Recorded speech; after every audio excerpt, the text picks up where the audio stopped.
அகரம் அருகே 12 கிராம மக்களை புறக்கணித்துவிட்டு கும்பாபிஷேக விழா.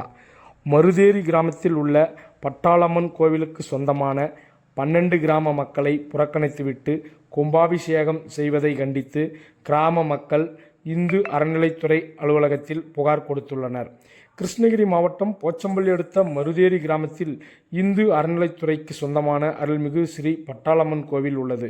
சுமார் 1 ஏக்கர் பரப்பில் உள்ள இந்த கோவில் அகரம் உள்ளிட்ட 12 கிராமங்களைச் சேர்ந்த கிராம மக்கள் இந்த கோவில் வழிபாட்டில் பங்காளிகளாக சுமார் 80 ஆண்டுகளுக்கும் மேலாக வழிபாடு செய்து வந்துள்ளனர்.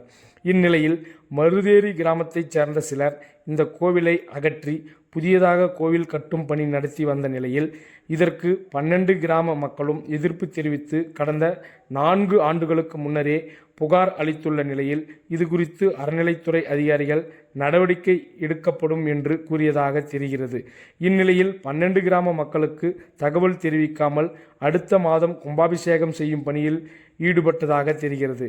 இதனை அறிந்த 12 கிராம மக்களும் போச்சம்பள்ளி இந்து அறநிலைத்துறை அலுவலகத்தில் புகார் மனுவை அளித்து கும்பாபிஷேகத்தை வேறொரு நாளில் மாற்றி அமைக்க வேண்டும் எனவும் அதில் உள்ள பழமையான சிலைகள் மீண்டும் அமைக்க வேண்டும் எனவும் அதேபோல கோவில் இந்து அறநிலைத்துறை கட்டுப்பாட்டில் உள்ள நிலையில் தன்னிச்சையாக நன்கொடை ரசீது விநியோகித்து பணம் வசூல் செய்வதாகவும் அவர்கள் மீது நடவடிக்கை எடுக்க வேண்டும் என கோரிக்கை விடுத்து மனு அளித்துள்ளனர்.